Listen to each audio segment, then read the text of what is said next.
사랑하는 영락교회 지체들에게 주 안에서 평화 인사를 전합니다. 오늘은 2023년 2월 2일 목요일입니다. 오늘의 묵상 본문은 신명기 26장 1절로 19절까지의 말씀입니다. 오늘 본문 말씀 26장 1절부터의 말씀은 이렇게 시작합니다. 내 하나님 여호와께서 내게 기업으로 주어 차지하게 하실 땅에 내가 들어가서 거기에 거주할 때에 내 하나님 여호와께서 내게 주신 땅에서 그 토지 소산의 만물을 거둔 후에 그것을 여호와께 드려라, 이런 말씀이죠. 그 토지의 소산의 만물을 드려라. 토지 소산에 관한 말씀인데, 이 말씀은 특별히 77절이라고 하는 77절에 그때 오순절이 오잖아요. 추수절기 때에 관한 말씀이죠. 출애굽기의 23장에도 나오고 또 신명기 16장에도 이제 언급이 되어 있습니다. 그런데 이제 이 26장의 말씀이 특히 이제 유대인들에게 중요했던 이유는 이것이 77절의 제사를 지낼 때 이 주님께 드리는 제사의 기간에 이 말씀 26장의 말씀을 봉독했다고 그래요. 그래서 이 말씀이 특별히 유대인들에게 소중하게 여겨지는 그런 말씀인 것이죠. 만물을 거둔 후에, 만물이라고 하는 것이 첫 번째 거둔 것을 말하는 거죠. 머레시트라는 말인데 메레시트 이런 말입니다. 로쉬라는 말에서 왔어요. 로쉿이라는 말에서 왔는데, 로쉬라는 말이 이제 머리라는 말입니다. 헤드, 영어로 한 머리라는 뜻에서 와가지고 이제 비기닝이라는 뜻이 되는 거죠. 첫 번째 소산을 주님께 가져다가 주님께 드려라, 이런 말씀입니다. 그러면 첫 번째가 왜 그렇게 중요하냐? 이것은 삶의 우선순위를 얘기하는 거죠.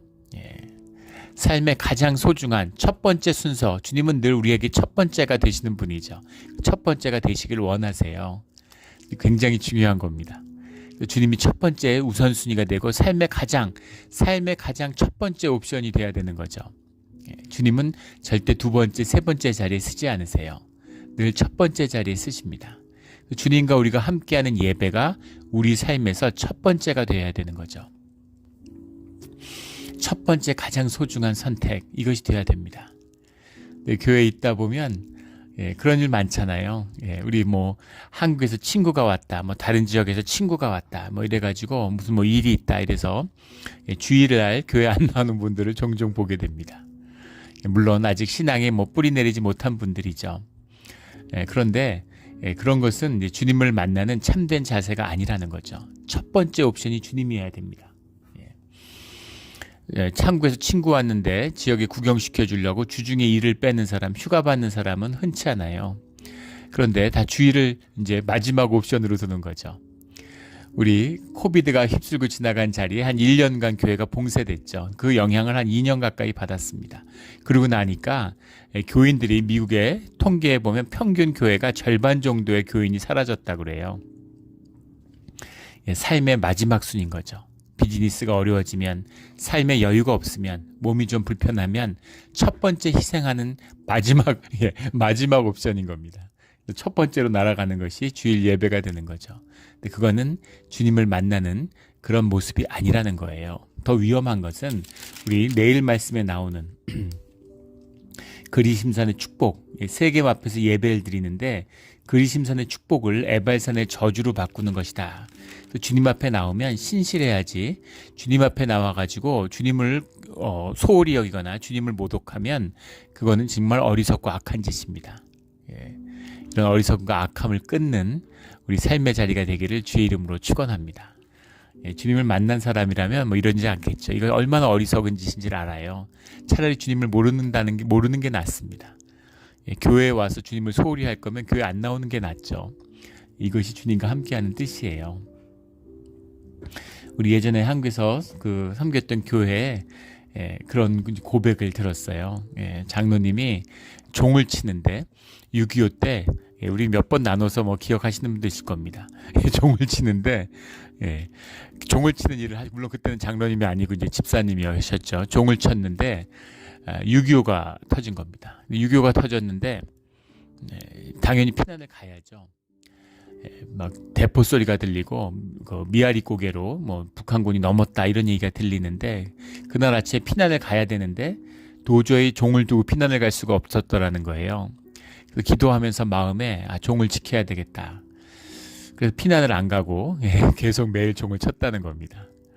근데 신기한 건 교회가 침탈되지 않고 그 뒤에 뭐 전쟁에 소용돌이에 있고 또 서울을 탈환하고 또 1.4.5 때 밀려가고 그 난리통에 그 교회 주변에 성한 건물이 하나도 없었다는 거예요. 2층 건물이 거의 없을 정도로 다 폭격에 무너졌는데 폭격에 근데 교회 건물은 벽돌 하나 깨지지 않았다고 그걸 너무 자랑스러워 하시는 거예요. 매일 교회 종을 쳤다는 거죠. 그것이 이제 교회와 주님을 섬기는 마음입니다. 근데 그런 말씀을 하세요. 그 종을 교회에서 떼어놔서 이렇게 밑에 로비에다가 내려놨는데 그 장로님이 6.25 때 그 종을 쳤는데 지금 종을 못 친다는 겁니다. 민원이 많아서 주변에서 시끄럽다고 구청에서 계속 뭐라 그러기 때문에 교회가 종을 못 쳐요. 그런 시대가 됐다 이런 말씀을 하는 거죠. 이것이 우리가 살고 있는 이 세태입니다.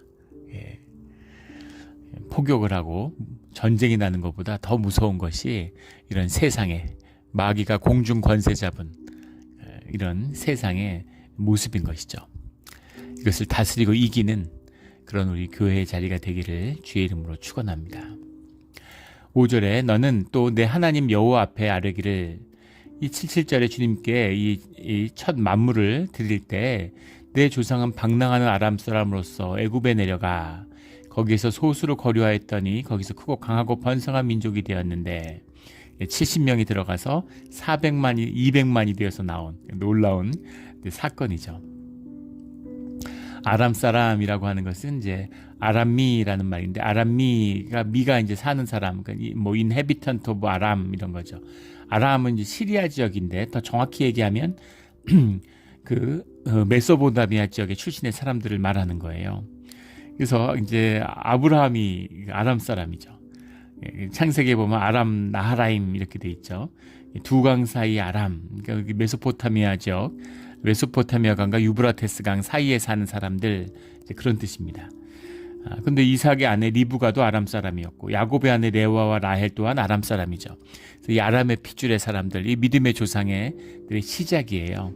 우리가 아람 사람이라는 작은 가정, 아브라함이 그 자기 본토 아비의 친척 집을 떠나면서 아브라함의 믿음으로 시작된 그 믿음의 역사가 오늘 우리에게까지 이어지고 있는 것이죠. 근데 이 고백을 주님께 드리는 겁니다. 7절에 여호와께서 우리의 음성을 들으시고 우리의 고통과 신고와 압제를 보시고, 고통이라고 하는 말은 아네예누라는 말인데 아네예누, 아멜레누, 라카제누, 누라는 말이 뒤에 붙어요. 누라는 말은 이제 our 이런 문법적으로 우리의 고통, 우리의 압제 이런 거, 우리가 받은 압제 이런 거죠. 그래서 그런 그 문법적인 누가 붙는 거고, 아네예라는 말이 아나흐라는 말에서 왔습니다. 가난을 말하는 거예요. 성경에서 가난을 얘기할 때 여기 고통이라고 썼는데 이제 이것이 아네예입니다. 아네예누라는 거죠. 우리의 가난. 신고라는 거, 매울 신자와 고통스러울 고자를 썼죠. 신고라고 썼는데 이게 아멜레누라는 말이죠. 이게 아말이라는 말에서 온 건데, 아말이라는 말이 노동입니다. labor, 노동하는 거예요.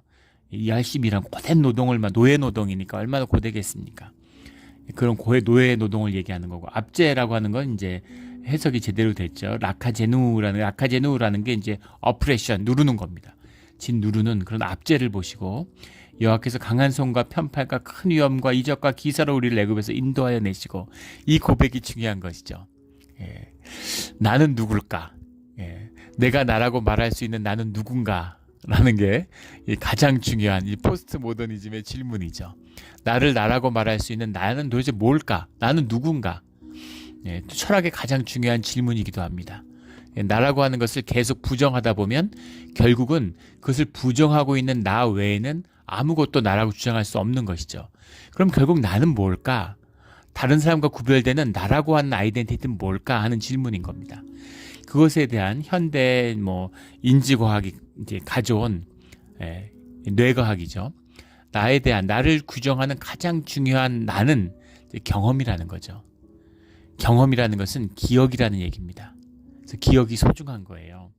성경 말씀 가운데 두려워 마라 라는 말씀이 제일 많이 나오고, 그 다음으로 많이 나오는 말씀이 기억하라 라는 말씀이라고 하죠. 기억하라. 기억하라. 이렇게 주님이 계속 말씀하세요. 주님과 함께한 시간, 주님 안에서 말씀으로 우리가 훈련받은 시간, 주님을 따라 광야를 걷던 시간, 그 어렵고 힘들 때 주님이 구해준 시간, 그 시간에 주님을 기억해라. 그 기억이 주님 안에서의 나인 겁니다. 나를 만드는 주님과의 기억. 결국 그것만이 주님 안에서 나로서 남고 나를 주장하는 것이에요. 굉장히 깊은 비밀입니다. 그래서 주님 우리한테 늘 기억하라고 말씀하시는 거죠.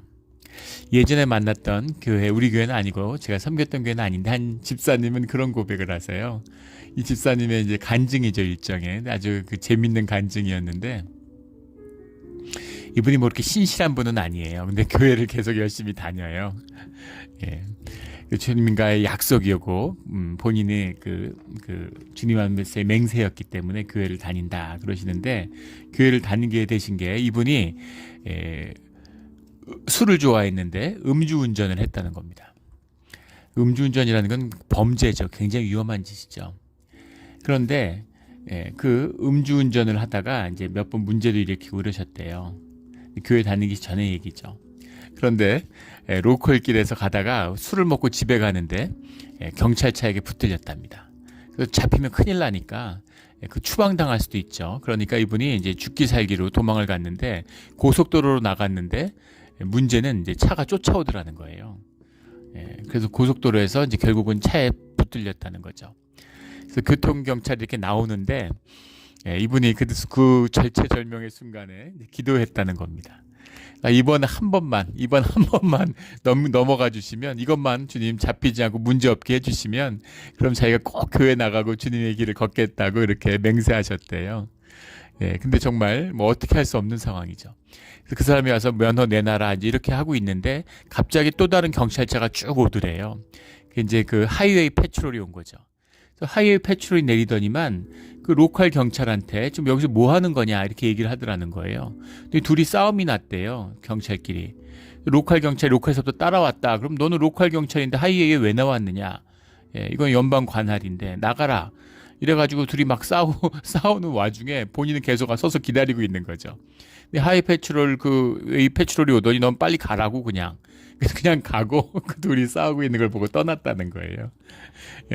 그래서 그때 그 감사함과 감격으로 교회를 다니고 있다 이런 얘기를 들었습니다. 주님을 이렇게 만날 수 있나요? 주님한테 조건을 걸어가지고 주님 이거 들어주시면 제가 이렇게 하죠. 누가 그렇게 하나님을 만날 수가 있습니까? 말도 안 되는 소리죠. 그러나 주님 안에서 간절한 절실한, 내가 이번에 걸리면 추방당하는데 다시는 이렇게 살지 않겠습니다. 정말 말도 안 되고 우스꽝스러운 이야기 같지만 그 안에 그분의 진심이 담겨 있는 거죠. 진실함이 담겨 있는 겁니다. 너가 하나님을 어떻게 알고, 네가 나를 뭐로 알고, 네가 그리스도 이름을 어떻게 알고, 네가 음주운전해가지고 지금 추방당해야 되는데, 감옥 가야 되는데, 네가 이걸 구해주면 교회 나오겠다고? 날 위해서 다 교회 나오냐? 주님이 이렇게 하지 않으시고 주님이 사랑으로 한번 감싸주시는 겁니다. 은혜로 한번 감싸주시는 거죠. 우리 수준에 맞춰주시는 주님이시잖아요. 5살짜리, 4살짜리가 세상에 최고의 권력자잖아요. 밥그릇 던지고 막 누워가지고 자기 뭐 장난감 안 사준다고 막 맛있는 반찬 안 해줬다고 누워가지고 막 엄마한테 밥 안 먹어 막 이런, 밥 안 먹는 게 제일 큰 유세죠. 밥 안 먹어 이러고 소리치면 엄마가 달래잖아요. 엄마가 그래 다음에 해줄게 그리고 아마 한 번만 그냥 한 번 먹자 이러고 엄마가 막 달래잖아요. 말이 됩니까? 혼나야죠. 야단을 맞아야죠. 애니까 그 마음을 엄마가 맞춰주고 그 결핍된 애정을 채워주는 것이죠. 그런 거예요. 그래서 주님이 그렇게 만나주시는 겁니다. 그렇게 시작을 하지만 그게 신앙은 아니죠. 자라가는 거죠. 3살 때 4살 때 밥 안 먹어 그러면 엄마가 잘못해서 밥 먹어 이렇게 얘기하지만 30살이 됐는데 밥 안 먹어 이러면 어떻게 되겠습니까? 그런 것입니다. 신앙은 자라나는 것인데 그 애기와 같은 신앙. 하지만 그때 무슨 신앙이 있었어요? 믿음이 있었어요. 그러나 그 불쌍해서 간절히 눈물로 호소하고 살려달라고 했던 그 진실함 가운데 만난 주님. 그렇게 시작된 신앙을 기억하라 라는 말씀이죠. 우리 이 말씀을 늘 기억하며 주님 안에서 기억되고 또 그것이 내가 되는 그런 우리 신앙의 자리가 되기를 주의 이름으로 축원합니다. 주님 앞에 만물을 가져왔나이다 하고 주님 앞에 제사와 함께 그 첫 번째 삶의 가장 우선순위를 주님께 드리는 것이죠. 11절에 내 하나님 여호와께서 너와 내 집에 주신 모든 복으로 말미암아 너는 레위인과 너희 가운데 거류하는 객과 함께 즐거워할지니라. 이 말씀이 오늘 본문에 3번이 반복되고 있습니다. 레위인과 객과 함께 즐거워할지니라. 주님이 복과 기쁨을 주셨는데 그것을 더불어 함께 즐거워하는 그 기쁨이 너희에게 함께해야 된다. 이것이 주님의 복이 너희 가운데 머무는 비밀이다. 코이노니아의 비밀이죠. 생명의 비밀입니다. 이것이 주님이 우리 가운데 임재 가운데 머무는 비밀이에요. 이 복의 비밀을 놓치지 않는 깨달아 삶으로 누리는 우리 모두가 되기를 주의 이름으로 축원합니다. 복으로 말미암아 복이라는 게 뭡니까 하고 물어보시는 분이 계세요. 우리 복 많이 나눴죠. 토부라는 말인데 이게 굿, 플레저 이런 겁니다. 좋고 기쁨이 되는 거예요. 다 복입니다. 그래서 복을 받는다, 복되다라는 것. 이게 복이고 또 구원이에요. 그 성경에서 이야기하는 전쟁에 나가면 승리하는 게 구원이고 아픈 사람은 낫는 게 구원이고 노총각은 장가드는 게 구원이고 집 없는 사람은 집을 갖는 게 구원이고 주님이 주시는 복입니다. 그런데 그 복 중에 가장 큰 복, 복의 근원이 되시는 복이 우리와 함께 하시는 주님인 거죠. 주님과 만나고 주님과 교제하는 것이 만복의 근원이고 복 중에 복인 것이죠. 그래서 그 복으로 말미암아 그래서 주님이 우리에게 모든 복을 허락하세요. 그런데 주님이 우리에게 함께하면 모든 우리 삶에 모든 피조물을 만드시는 그 창조의 주인이 주님이시잖아요. 그러니까 주님이 함께 하시면 모든 것이 그 본질의 생명의 힘을 얻으니까 모든 게 복을 받고 모든 것이 협력해서 선을 이루게 될 수밖에 없는 것이죠. 주님의 축복의 비밀입니다. 그 주님이 레위인과 객과 고아와 과부에게 주어 내 서금 안에서 먹고 배부르게 하라. 이 주님이 얼마나 기뻐하시겠어요. 우리 자녀를 보세요. 자녀가 우리 있는데 큰애가 큰 돈을 벌었다. 그럼 둘째, 셋째하고 같이 나눈다고 생각해 보십시오. 얼마나 기쁘겠어요. 지난번에 우리 큰애가 잠깐 이제 베이 지역을 무슨 친구들하고 방문할 일이 있어가지고 친구 셋하고 넷이서 거기를 올라가는데 차를 타고 지나가는 길이니까 저희 집에 잠깐 들린 거죠. 그래서 인사하고 간다고 친구들이 잠깐 이제 들렸어요.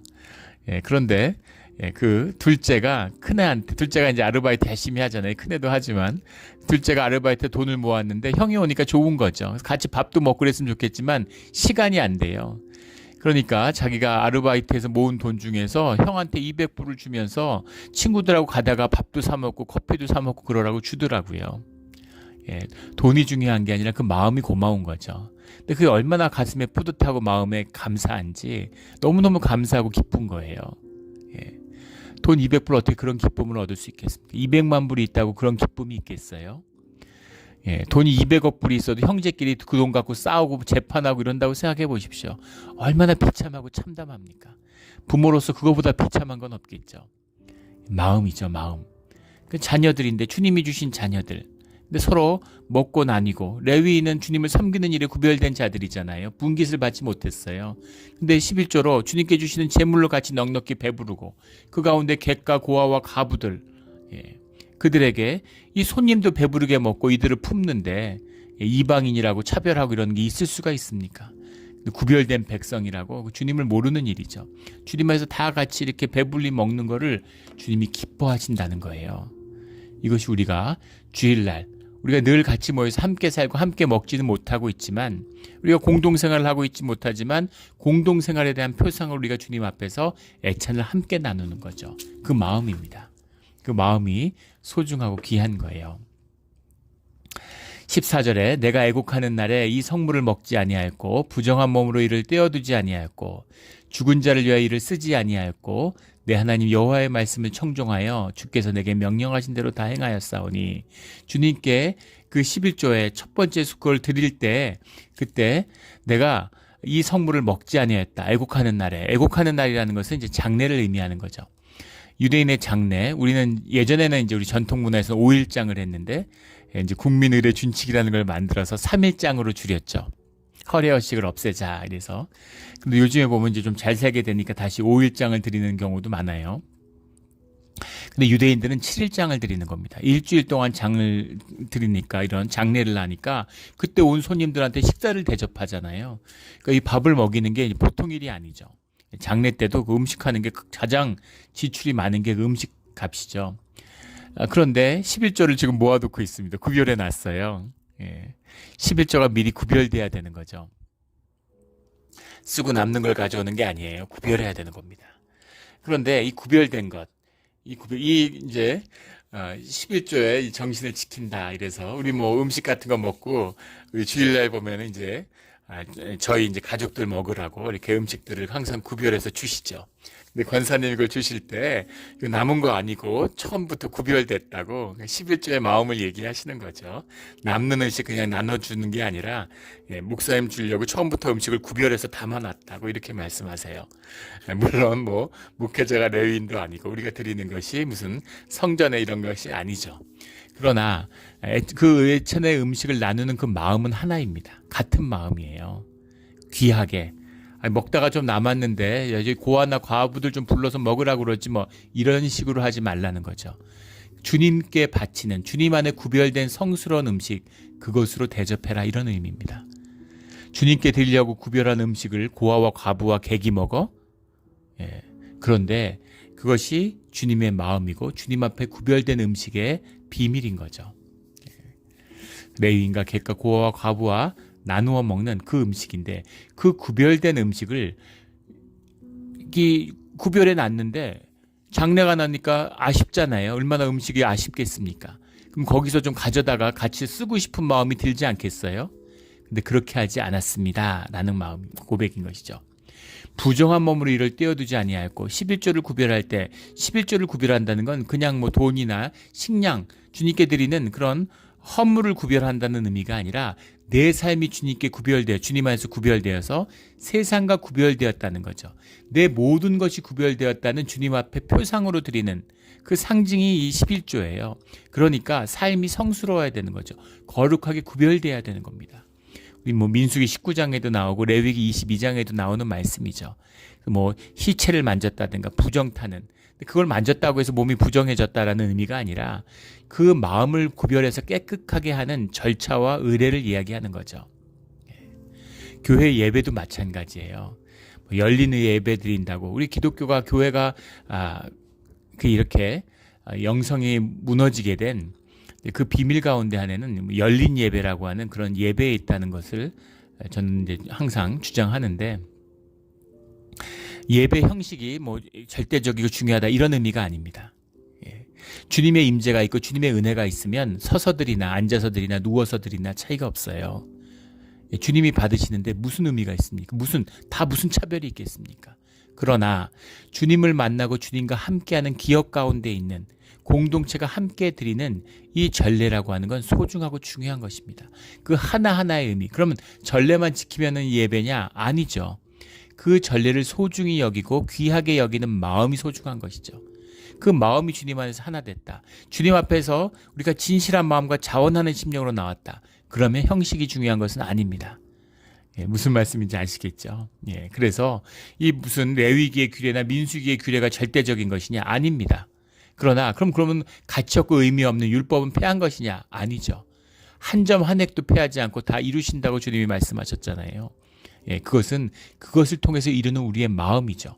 우리가 절대로 이룰 수 없어요. 우리가 최선을 다하면 주님이 그 마음을 받아서 우리의 뜻을 주님 안에서 온전히 이루어 주시는 거죠. 이것이 이 11조와 이 예배의 비밀이다라는 겁니다. 죽은 자를 위하여 이를 쓰지 아니하였고 죽은 자를 위하여 이를 쓰지 않았다라는 것은 죽은 자를 위한 제사, 죽은 자를 위한 뭐 심령을 위로하는 그런 제사 같은 것에 쓰지 않았다는 겁니다. 주님께 드리는 예물인데 무슨 조상제사 같은 데 가져다 쓰고 이러지 않았다는 겁니다. 완전하게 온전하게 주님 안에서 구별되신 말씀을 청종하여 주께서 내게 명령하신 대로 다 행했습니다. 명령하신 대로 다 행했다고 해서 주님의 뜻이 내 가운데 있고 복이 머무는 무슨 법칙 같은 것이냐? 아니죠. 중요한 것은 우리의 마음과 삶이죠. 하지만 우리의 삶의 자리에서 형식을 주님 안에서 드리기 위해서 최선을 다했다는 겁니다. 그 형식이 우리의 마음 가운데로 채워지고 주님의 보혈사 성령이 임하셔서 그것을 채워주실 때 우리 삶 가운데 주님의 뜻이 이루어지는 것이죠. 이것을 우리 가운데 이루어가는 우리 모두가 되기를 주의 이름으로 축원합니다. 주의 백성 이스라엘에게 복을 주시며 15절에 우리 조상에게 맹세하여 우리에게 주신 젖과 꿀이 흐르는 땅에 복을 내리소서 할지니라. 주님께 구하라는 거죠. 너희가 할 것을 다 했으면 주님께 구하라는 겁니다. 담대하게. 아들이니까 아버지께 구할 수 있잖아요. 구할 수 있잖아요. 한국에 갔을 때 요즘엔 이제 애들이 커서 그러지 않은데 막내가 예전에 부모님 우리 여기 방문하셨을 때도 그렇고 음식이 있으면 다 제 거를 지가 먹어요. 맛있는 게 있으면. 그래서 어머니가 와 계실 때 몇 달씩 계시니까 아침을 뭐 차려주고 점심을 차려주고 이러면 뭐 이렇게 하잖아요. 달걀 하나씩 이렇게 뭐 후라이를 주면 막내가 그걸 하나 먹고서 하나 더 먹고 싶으니까 아빠 이거 내가 먹어도 돼? 이러고 말하면 먹으라고 그러죠. 그러면은 제 거를 다 걷어가 먹는 거예요. 그러니까 어머니가 아니 이 녀석이 내 자식 걸 다 뺏어 먹네 이렇게 얘기하시면서 웃으시더라고요. 예. 넌 왜 아버지 걸 다 뺏어 먹냐고. 예. 그런데 그걸 주는 게 제 기쁨이기도 하고 또 애가 담대한 거죠. 아버지 거니까 내 거잖아요. 내가 먹고 싶으면 아버지 거 내가 먹는 거죠. 그런 담대함이 있어야 됩니다. 믿음이죠. 예. 주님께 담대히 구해야 돼요. 야, 주님이 뭐 아실 텐데 뭐 이렇게 예. 난 뭐 기도해도 잘 안 들어주실 텐데 뭐 이런 식으로 이렇게 주눅 들어 있고 눌려 있으면 안 되고 마귀가 주는 마음이죠. 주님께 담대히 구해야 됩니다. 구하는 것까지가 우리의 담대함이에요. 구한다는 게 내가 구했는데 안 들어줘? 야, 지난번에도 안 들어줬네? 예, 이렇게 안 들어주면 난 안 구해. 이렇게 하는 게 아니라 구해 들어주고 안 들어주고는 주님이 하시는 일이죠. 그게 우리한테 필요한 건지 필요하지 않은 것인지도 주님이 아십니다. 그것이 최선인지 아닌지도 주님이 아시죠. 뭐가 최선이고 뭐가 있어야 되는 것인지 우리가 어떻게 알아요. 하지만 내 마음에 진실이 있잖아요. 그러니까 주님께 내 마음을 전해드리는 겁니다. 주님께 구하는 것이죠. 예. 그래서 복을 달라고 백성에게 복을 달라. 땅에 복을 달라 이렇게 구하라는 겁니다. 백성에게 복을 달라라는 건 그 10년 가운데 우리의 마음에 관계 가운데 인간을 사람을 축복해 달라 이런 말이고 땅에 축복을 해달라는 건 우리의 관계 환경에 축복을 해달라는 거죠. 이 두 개가 다 있어야 된다는 얘기입니다. 세상을 속여가지고 환경과 조건이 좋으면 우리 마음이 좋아지는 줄 알아요. 절대 아닙니다. 뭐 경험해봐서 다 아시겠죠. 예. 집만 있으면 돈만 좀 잘 벌면 애들이 좋은 대학 가면 무슨 좋은 직장 얻으면 시집장가 잘 가면 마음이 편하질 않아요. 편할 날이 없습니다. 돈이 많으면 너그러워질까요? 점점 더 인색해지죠. 중요한 비밀은 우리의 마음이에요. 근데 또 반대의 거짓이 있습니다. 다 마음이야. 환경과 조건이 어떻게 되든 우리 마음만 좋으면 다 천국이야. 그렇습니까? 환경과 조건도 중요하고 그것이 주는 마음이 있어요. 돈은 나에게 아무 기쁨을 주지 않아. 거짓이죠. 돈이 주는 즐거움이 있습니다. 무엇이 우선순위냐, 무엇이 그것을 다스리고 있느냐, 그의 문제인 것이지 환경과 조건이 주는 기쁨이 내 안에 있습니다. 자식이 어느 대학 가나 내가 사랑하고 그의 삶의 최선의 길을 주님이 열어주시고 그게 인생의 중요한 것이 아니라는 걸 알죠. 그렇다고 내 자식이 스탠포드 하버드 갔는데 기쁘지 않아요? 아니죠. 기쁘죠. 왜 기쁘지 않겠어요? 번쩍거리는 그물을 내 삶과 바꾸지 않죠. 금은 그냥 금일 뿐이에요. 그러나 금이 있으면 기쁘지 않나요? 금이 있으면 그걸 소중하게 잘 쓸 수 있잖아요. 그래서 우리의 이스라엘에게 복을 주시며 젖과 꿀은 흐르는 땅에 복을 내리소서 이렇게 구하라는 거죠. 그게 주님이 주시는 말씀입니다. 늘 우리가 영육간에 주님의 축복이 함께하는 우리의 삶의 자리가 되기를 주의 이름으로 축원합니다. 16절에 너는 마음을 다하고 뜻을 다하여 지켜 행하라. 주님이 주시는 말씀을 꼭 지켜 행하라 이렇게 말씀하시는 거예요. 마음 이런 거 마음과 뜻을 다하여 우리 많이 나오는 말씀이죠. 레바베카라는 말이고 뜻이라는 건 나푸셰카라는 말인데 사실은 이걸 구분하기가 어렵습니다. 마음과 뜻 우리말로는 구분되지만 사실 뜻 가운데도 패션, 뭐 디자이어 이런 게 다 들어가 있고 나푸셰카에도 또 마음 레바베카라는 말에도 또 우리 뭐 이너 마인드 뭐 이런 것이 다 들어 있어요. 두 개의 뜻이 많이 겹치긴 하는데 할 수 있는 의지적이든 감정적이든 뭐 이성적이든 무슨 본능적이든 모든 것을 내가 할 수 있는 걸 다 해서 정말 전심을 다해서 그래서 주님의 말씀을 지키도록 노력해야 된다 이런 것이죠. 19절에 그런즉 그렇게 하면 여호와께서 너를 지으신 모든 민족 위에 뛰어나게 하사 찬송과 명예와 영광을 삼으시고 주님이 찬송과 명예와 영광을 삼으시고 민족을 뛰어나게 하사 그가 말씀하신 대로 너를 내 하나님 여호와의 성민이 되게 하시리라. 성민이라는 말이 암카도스라는 말인데 암카도스 암이라는 건 이제 사람이라는 얘기죠. 그리고 카도스라는 게 우리 잘 아는 카데시. 카데시라는 게 이제 구별하다. 어파트니스잖아요. 구별하다라는 거죠. 특별해서 구별한 게 아니라 구별됐기 때문에 특별하다고 했죠. 그럼 구별했으니까 계속 특별하냐?